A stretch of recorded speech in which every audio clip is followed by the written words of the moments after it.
અરવલ્લી જિલ્લા પ્રભારી મંત્રી રમણભાઈ સોલંકીનું નિવેદન। જીરામજી યોજના નામ મામલે કોંગ્રેસના વિરોધ બાબતે નિવેદન। અરવલ્લી જિલ્લા કમલમ કાર્યાલય ખાતે કરી પત્રકાર પરિષદ। કોંગ્રેસને પહેલાથી રામ નામથી તકલીફ છે, રમણભાઈ સોલંકીનું આ નિવેદન। કોંગ્રેસના ગામના વિકાસનો વિરોધ કે ગરીબ વ્યક્તિને મળતી મદદનો વિરોધ લાગે છે। ગાંધીજીનું જીવન રામ નામ સાથે જોડાયેલું છે। કોંગ્રેસને હજુ ક્યાં તકલીફ છે ખબર પડતી નથી। મનરેગા નામને જીરામજી નામ રાખ્યા બાદ વિરોધ મામલે પ્રતિક્રિયા। પરિષદમાં યોજના ફાયદા વિશે પણ અપાઈ માહિતી। ખાસ કરીને કોંગ્રેસને મોટા ભાગે જે વિષય આવ્યો છે એ ફક્ત જીરામજી યોજનાનો વિષય છે, પરંતુ ગાંધીજીને રામ તો પહેલેથી પ્યારા હતા। ગાંધીજી એમના જીવન પર્યંત જન્મથી લઈને મૃત્યુ સુધી એમને રામના શબ્દ સાથે જોડાયેલા હતા। એટલે કોંગ્રેસને તો પહેલેથી જ આ ખબર નહીં કેવી રીતે આ રામના નામનો વિરોધ હોઈ શકે, ગામના વિકાસનો વિરોધ હોઈ શકે। વીબી જીરામજી બિલ અંગે કેબિનેટ મંત્રી ઋષિકેશ પટેલનું નિવેદન। દેશને વિકાસના પથ મૂકવા માટે એનડીએ શાસનમાં અનેક યોજના આપી છે। દરેક યુગમાં બદલાવ જરૂરી છે। જે યોજના રોજગાર ગેરંટીની હતી, હવે નવા યુગની શરૂઆત થશે। હવે 125 દિવસની રોજગાર મળશે। કોંગ્રેસ પર કર્યા આકરા પ્રહાર। હવે રામના નામે વાંધો છે એટલે વિરોધ કરે છે। નામ મહાત્મા ગાંધી જેવી વિભૂતિઓના નામ હતા। સ્ટેચ્યુ ઓફ યુનિટી દ્વારા સરકાર નામ રોશન થયું છે। મહાત્મા ગાંધી આશ્રમ પણ 1200 કરોડના ખર્ચે વિકસિત બની રહ્યું છે। આ યોજના 1980ના નામે શરૂ થઈ, તેને ઇન્દિરા ગાંધીએ શરૂ કરી। આખી આ યોજના 1980ની અંદર ઇન્દિરાજીએ ચાલુ કરી હતી। એના પછી એને જવાહરલાલ નહેરુના નામ સાથે જોડવામાં આવ્યું, પછી નરેગાના નામે અને પછી મહાત્મા ગાંધીના નામે જોડ્યું। પરંતુ આ યોજના નામ કરતાં પણ વિશેષ લોકોને રોજગાર આપવાનું કામ। મહાત્મા ગાંધીની છાપ એ આખા દેશમાં અને ગુજરાતમાં અમિટ રહી જ છે, ત્યારે એના નામને મિટાવી શકાય એવું કંઈ જ નથી। પરંતુ આ લોકોને તો રામના નામથી વાંધો છે, એટલે વારંવાર આનો વિરોધ કરી રહ્યા છે।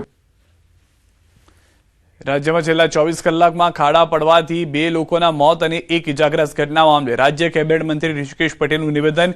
બેરિકેડિંગ કરવા સ્ટેન્ડિંગના સૂચના આપવામાં આવી છે। વિસનગરમાં બેરિકેડિંગ થાય એવી જગ્યા ન હતી, એટલે ડ્રેનેજ ખુલ્લી હતી। માટી ધસી જવાના કારણે વૃદ્ધા ડ્રેનેજમાં પડી ગયા હતા।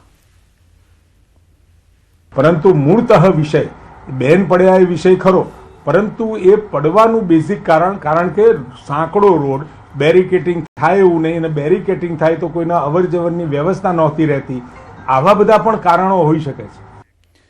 ગીર સોમનાથની સમાચાર। ખનીજ માફિયા સામે એમએલએ મોરચો માંડ્યો છે। માળિયાહાટીના અને માંગરોળ ખનીજ ચોરી થતી હોવાનો દાવો। ખાણ ખનીજના અધિકારીઓ સામે એમએલએના ગંભીર આરોપ। અધિકારીને લોકેશન આપવા છતાં કાર્યવાહી ન કરી હોવાનો દાવો। ખનીજ ચોરી કરનાર સામે કાર્યવાહીની માંગ છે।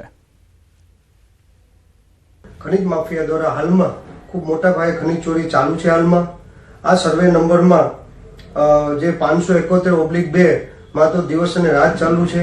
ટેલિફોનિક વોટ્સએપ થ્રુ લોકેશન પર મોકલેલું છે અને સંપૂર્ણ વિગત આપેલી છે, છતાં પણ ઘણા દિવસોથી આજ દિવસ સુધી રાઇટિંગમાં પણ લખીને આપેલું છે, પણ આજ દિન સુધી ખનીજ માફિયા દ્વારા બેફામ ખનીજ ચોરી ચાલી રહી છે। ધોરાજી મગફળી ખરીદ કેન્દ્ર પર કોન્ટ્રાક્ટરની ગુંડાગીરી। મહિલા મજૂરોએ પોલીસ સ્ટેશનના દરવાજા ખખડાવ્યા। જૂનાગઢના કોન્ટ્રાક્ટર તુષારભાઈ સામે મહિલા મજૂરની ગંભીર ફરિયાદ। મગફળી કેન્દ્ર પર જોખેલી મગફળીના બારદાનમાંથી કોન્ટ્રાક્ટરના મજૂરો દ્વારા કાઢવામાં આવી રહી હતી। મહિલા મજૂરોના પાડતા મામલો બીચક્યો હતો, જેથી માથાકૂટ સર્જાઈ હતી। મહિલા મજૂરોને ભજવણી કરી જાહેરમાં બીભત્સ ગાળો ભાંડી હોવાનો આક્ષેપ। તમારાથી થાય તે કરી લો, હું કોઈનાથી બીતો નથી, તેમ કહી કોન્ટ્રાક્ટરે આપી ધમકી। પીડિત મહિલાએ પોલીસ મથકે નોંધાવી ફરિયાદ। 112ની ટીમ પહોંચી અને આરોપીને પોલીસ સ્ટેશન લઈ જવામાં આવ્યો।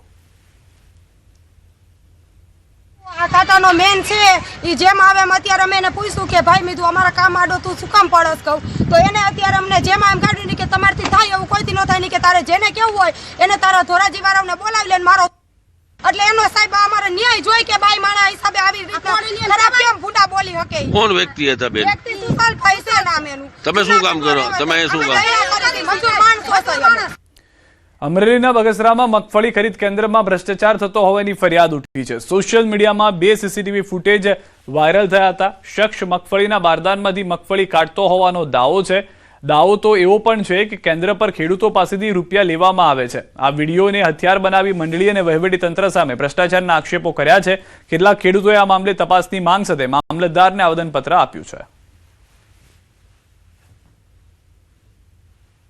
જે રદ્દી માલ છે અથવા તો યોગ્ય નથી તેઓ ખરીદી કરવા માટે એમને અંદરો અંદર ડિસ્પ્યુટ છે એવું જણાવે કે ભાઈ અમે સાવ રદ્દી માલ છે એ અમે લઈ શકીએ એવી સ્થિતિમાં નથી, અમારા ટર્મ્સ કન્ડિશન મુજબનો. અને બીજી વસ્તુ કે બિન પાયા વિહોણા આક્ષેપો એમની માથે કરે છે એવું એમનું કહેવાનું હતું મંડળીના પ્રમુખનું.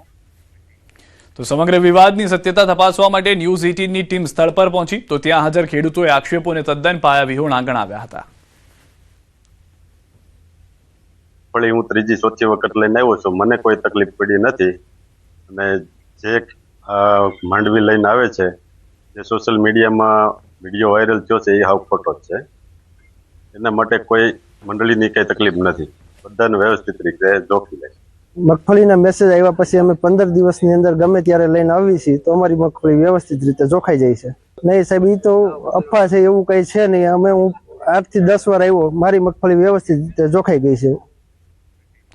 વાયરલ વિડીયોના મામલે મંડળીના ચેરમેને પ્રતિક્રિયા આપી કે ખેડૂતો પાસેથી કોઈ રૂપિયા લેવામાં નથી આવતા. આરોપ લગાવનાર સામે તેમણે 1 કરોડના માનહાનિના દાવાની ચીમકી પણ ઉચ્ચારી.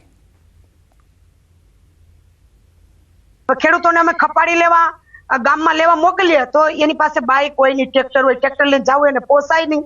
એટલા માટે અમે સુવિધા એને આપી છે. 300 રૂપિયા ડિપોઝિટ દઈ અને અમારી ખપાડી લઈ જાય છે. પાછા જયારે ખપાડી પરત અમને એમનું કામ પતે આપે ત્યારે અમે એ ખપાડી અમને એના 300 રૂપિયા પરત આપીએ છીએ અને ત્યાર પછી એમને પાછી ખપાડી આપે છે. આવું પણ હોઈ શકે છે. આવી રીતે ખોટા અમારી સંસ્થા ઉપર આક્ષેપ નાખવામાં આવ્યા છે. આના માટે અમે 1 કરોડનો બદનસીબનો દાવો પણ અમે કરવા તૈયાર છીએ. છોટાઉદેપુરના સંખેડાની ગુંદેર માયનોર કેનાલ વારંવાર ગાબડા પડતા ખેડૂતો પરેશાન થઈ ચૂક્યા છે. ખેડૂતોના ખેતરોમાં જરૂરિયાત વિના પાણી પહોંચી જાય છે, જેથી ખેડૂતોના ઉભા પાકને નુકસાન પહોંચે છે.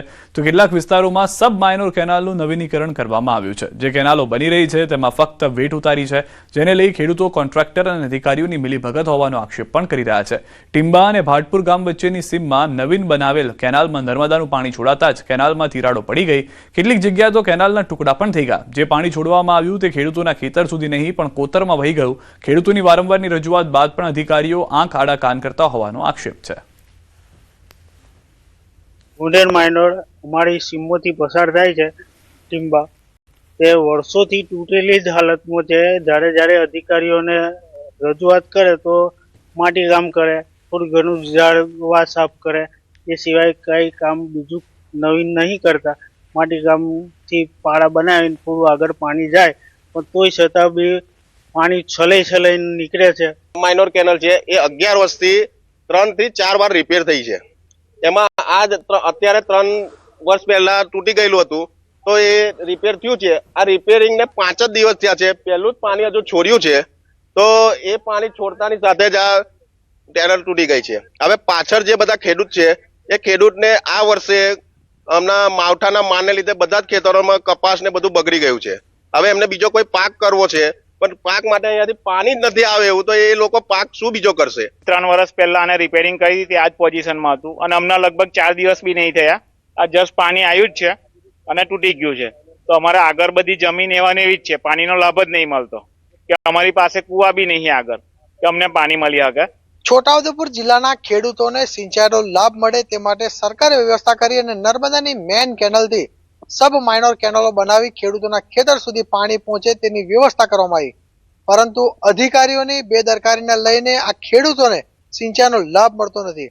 આપ જોઈ શકો છો કે સંખેડા તાલુકાના ભાટપુર નજીક જ્યાં સબ માઇનોર કેનલ છે 3 વર્ષથી તૂટેલી હાલતમાં હતી. નવીનીકરણ કરવામાં આવ્યું. ફરી એકવાર પાણી છોડવાથી ફરી એક જ પહેલા જ પાણીની અંદર આ જે સબ માઇનોર કેનલ છે તે પણ સંપૂર્ણ રીતે તૂટી ગઈ છે. આપ તસવીરમાં જોઈ શકો છો કે જે રીતે આ જે માઇનોર કેનલ જે તૂટી ગઈ છે અને અહીંથી જે પાણી જે છે તે કોતરમાં વહી ગયું છે.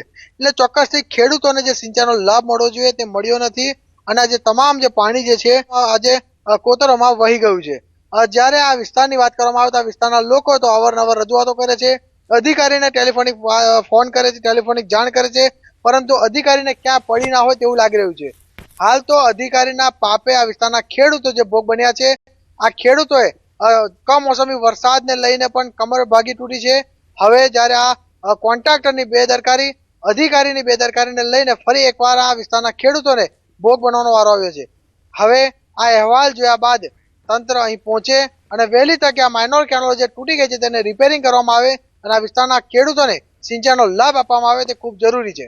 સેજબ ખત્રી, ન્યૂઝ 18 ગુજરાતી, છોટાઉદેપુર.